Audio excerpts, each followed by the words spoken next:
I always hated you, little kid. What are you talking? Just come. How is this every time, again and again, you just come and drink like a fool and come. Just sit down, please. No, not you, just please. Okay, enough. Now let's start the podcast. Welcome to today's episode of Midnight Plays, where we dive deep into the world of classic plays and timeless literature. American drama started during the colonial period with adaptations of European plays. In the 18th century, plays began focusing on American themes. In the 19th century, there was a change with the rise of melodramas, minstrel shows, and stories about the frontier. By the late 19th century, realism started to take hold, influenced by playwright Henrik Ibsen, encouraging American writers to explore deeper characters and social issues, setting the stage for 20th century drama.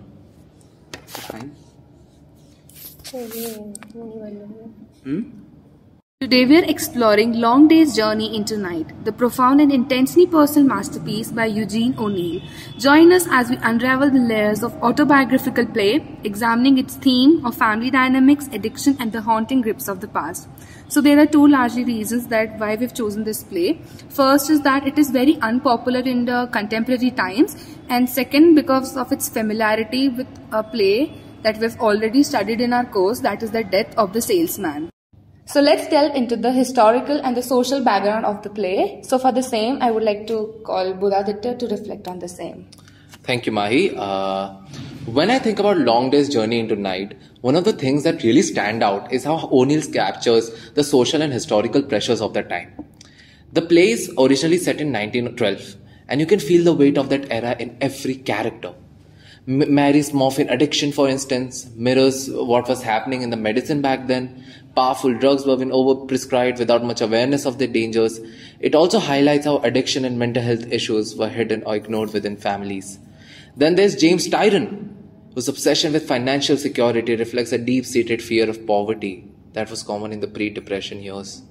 He sacrificed his personal happiness for just some money, for financial stability, which even puts even more strain on the family. These societal expectations of the time really shaped how these characters lived and suffered. And I think O'Neill uses this historical backdrop to explore the personal cause of those pressures. Well, that was insightful. Now, Mehak, what do you think on the themes of the movie? So, there are many themes in this movie. The first one is dysfunctional family dynamics. The Tyrone family is defined by dysfunction, with love and resentment intertwined in their relationships. They care for each other deeply, but are incapable of breaking the cycles of hurt that have built over the years. The conversations often shift from movements of tenderness to brutal accusations, showing the fragile balance between affection and conflict. The second theme would be of the isolation and loneliness. Despite being physically together, each character experiences profound loneliness. They are isolated in their individual struggles. Mary with her addiction, Edmund with his illness, Jamie with his self-destructive behavior, and James with his obsession with money and lost dreams. Their isolation is intensified by their inability to truly communicate with or understand each other. The third theme would be the search for identity. Each family member struggles with a sense of lost identity. Mary reminisces about the life she might have had if she hadn't married James, while Edmund searches for meaning in life as he faces his illness. Jamie, feeling that he's failed both as a son and as an individual, wallows in guilt. Their search for identity, however, often leads them back into their familial bonds, no matter how toxic those may be. Thank you, Mehak, for giving us some such insightful reasons on how the family was so distant from each other and trying to find their true self. But don't you think that these people, everyone from Edmund to the mother Mary, they were trying to having a sort of an existential crisis within themselves? Isn't it too vague or sort of an account? Well, yeah, Mahi, could you shed some light into this topic? Indeed, there were several existentialism crises amongst the family itself. So existential themes are the most evident through Edmund, who frequently reflects on the life's inherent meaninglessness and his struggles with identity. His philosophical musing about death and despair, highlights the existential crisis that runs through the play, like the entire play, while the other characters clinch to illusions, like Edmund confronts the harsh truths of existence, making him the most self-aware character through almost most of the melancholy itself. And the next theme that highlights very evidently in the play is illusion versus reality. So to cope with the harshness of their reality, each character in the play retreats into the illusions. So James denied the severity of his financial troubles, preferring to live in a world where his past success as an actor still holds significance, and Mary's illusion to revolve around her denial of her addiction as he clings to memory her own youth and the early days of her marriages. And these illusions also serves as a temporary escape, but the ultimate prevent from these facing and resolving their problems. Wow, Mahi, I didn't know so much about the things that you just said. Isn't it the formation of such a perfect family can lead to so much disaster within oneself? That's horrendous and interesting at the same time. I agree, Bodhaditya. But in order to be a good family in the year 1912, do you think gender plays a big part in it? Yes, exactly. Gender played a very big part in this place. Now you take the account of Mary's emotional struggle within the play. As a wife and mother in the early 20th century, she expected to be perfect, nurturing figure, but the reality was she couldn't meet those expectations. Her morphine addiction made it even harder for her to fit into that mold, and she is constantly battling this internal shame because of it. What actually really broke my heart is that Mary had her own dreams of becoming a nun or a concert pianist that were dismissed early on in her life. It's like she was forced into this role she didn't choose, and it becomes a source of deep frustration and despair for her. And even as a writer, Eugene O'Neill did a very great job of critiquing this rigid gender norms which were actually present in the year 1912. So yes, as I said, gender had been a very big part. If you want to trying to project a perfect family, there's a particular role that has been given to each and every one of them. They had to live by it. Yes, so yeah. I agree with you, Bodhaditya. Also, the men in the play, James and his sons, Edmund and Jamie, represent traditional masculine roles but struggle with vulnerability, expressing emotions mainly through anger or retreat into addiction. The play subtly critiques the rigid gender norms that contribute to the family's dysfunction, especially the emotional repression and lack of empathy among the men. Thank you, Mehak, for giving us some such insightful reasons on how the family was so distant from each other and trying to find their true selves.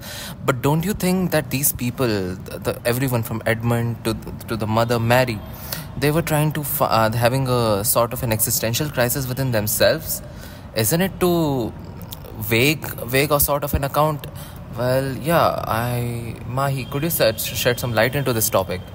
Indeed, there were several existentialism crises amongst the family itself. So existential themes are the most evident through Edmund, who frequently reflects on the life's inherent meaninglessness and his struggles with identity. His philosophical musing about death and despair, highlights the existential crisis that runs through the play, like the entire play, while the other characters clinch to illusions, like Edmund confronts the harsh truths of existence, making him the most self-aware character through almost most of the melancholy itself. And the next theme that highlights very evidently in the play is illusion versus reality. So to cope with the harshness of their reality, each character in the play retreats into the illusions. So James denied the severity of his financial troubles, preferring to live in a world where his past success as an actor still holds significance, and Mary's illusion to revolve around her denial of her addiction as he clings to memory her own youth and the early days of her marriages. And these illusions also serves as a temporary escape, but the ultimate prevent from these facing and resolving their problems. Wow, Mahi, I didn't know so much about the things that you just said. Isn't it the formation of such a perfect family can lead to so much disaster within oneself? That's horrendous and interesting at the same time. So, adding on to what Mahi said, I think one of the biggest issues in the movie is that of addiction. The Tyrone family struggles with addiction, particularly Mary's morphine addiction and Jamie's alcoholism. These addictions are central to the family's dysfunction and constant cycle of denial and blame. Edmund's tuberculosis diagnosis brings underlying tensions to the surface, especially as it ties into Mary's descent into addiction. The family's refusal to confront reality openly, whether it's illness or addiction, it's central theme throughout the play. John, would you like to shed light on the intricacies of the movie made by Sidney Lumet? Yeah, so I would like to shed some light on the paradox of any successful adaptation. So the paradox of any successful adaptation is that in moving from one medium to another, it must be changed so as to be kept the same. So Sidney Lumet, the director, he changed the play by making it into a movie, but he made it into a movie which was faithful to the play. So that was his job and his accomplishment. This is as per my research what I was able to find. So, but not everyone agrees, and that's where the controversy arises, right? So Stephen E. Bowles, who I think is a film critic and in those that kind of profession. So Stephen E. Bowles has surveyed 29 reviews of the finished film. So what he says is that the film was either emphatically hailed as a masterpiece or condemned as a merely film theatre. So the controversy of the film could be due to the fact that it is faithful to the play.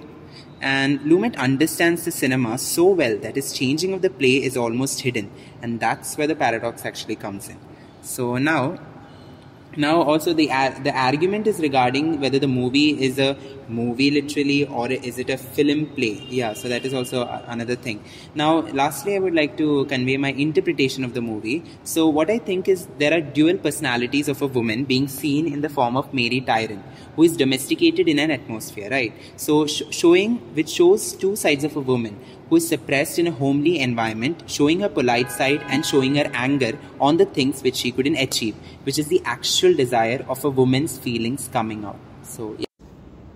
So we have a special guest in our podcast today, Dr. Naina George from the English and Cultural Studies Department. We are glad to have you here, ma'am. Today our discussion surrounds the aspect of the play and the adapted movie of the same name called Long Day's Journey into Night. So what are your thoughts on on how these plays are adapted into movies, and what difference do you think is there in the transition from plays to movies? So largely, definitely the medium of it definitely plays a role, and how you see something and how the audience also responds to it. So usually plays, depending on certain points in time and how you look at it historically as well, sometimes it was seen to be the common man sort of an idea of entertainment, and then slowly turn into a more elitist understanding as well. And especially with the advent of cinema, now when we look at plays and how we look at dramas per se, it is definitely seen to be a much more elite understanding. But then when you look at these particular sort of plays where they have turned from say something that was seen to be pushed for the common man and their sort of troubles, because when you look at its theme particularly, when you look at Eugene O'Neill's and his sort of autobiographical sort of a tinge to the particular play, and when you see how it has been translated into the idea of cinema in itself, it does come forth as something that is seen to be pushed as much more accessible to a lot more people. Yeah. So it's not just the idea that it's maybe screened in theatres per se, but very recently also this particular film is actually turned into Blu-ray and DVD and everything else, pushing for the idea that even very old films can actually have a resurgence. Yeah. But usually with the ideas of plays, sometimes it does die down as something that was featured in a particular time and space. Thank you, ma'am. So, on this note, we wrap up this podcast. We all hope that you take something back from it. Thank you.